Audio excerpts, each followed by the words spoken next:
Rehearse na ang mga bida ng Never Say Die para sa kanilang level up na bakbakan scenes bago ang nalalapit nitong pagtatapos.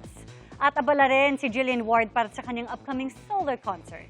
Makikilala na nga ba natin ang mystery big guy dyan? Makichika kay Nelson Canlas.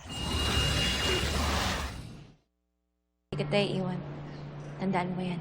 Thank you, Joey. Tama na raw ang mga pa-cute na eksena sa nalalapit na pagtatapos ng Never Say Die.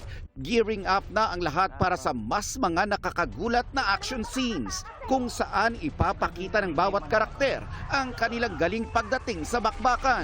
Nagre-ready na si Jillian Ward, lalo't sa Never Say Die niya raw naranasan ang mga pinakamaaksyong eksena sa kanyang career. Full force na po talaga yung ginagawa namin ngayon. Full force na yung effort, lahat-lahat. So, na-excite din po ako sa kalalabasan kasi mas intense na po yung scenes, mas intense na lahat.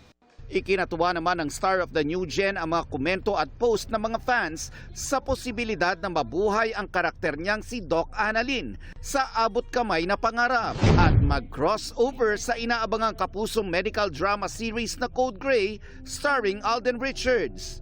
Willing daw si Jill, lalo't miss niya na ang karakter na matagal niyang minahal. Naghahanda na rin si Jillian para sa kanyang kauna-unahang concert bago matapos ang July. Dito niya raw iso-showcase ang lahat ng natutunan pagdating sa performing. First ever concert ko po sa July 31 sa New Frontier Theater.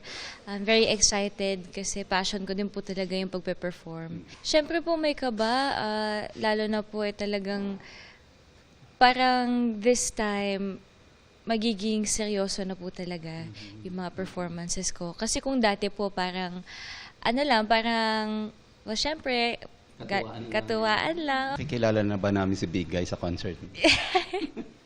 Kung pupunta po, ay! Nelson Canlas, updated sa Showbiz Happenings.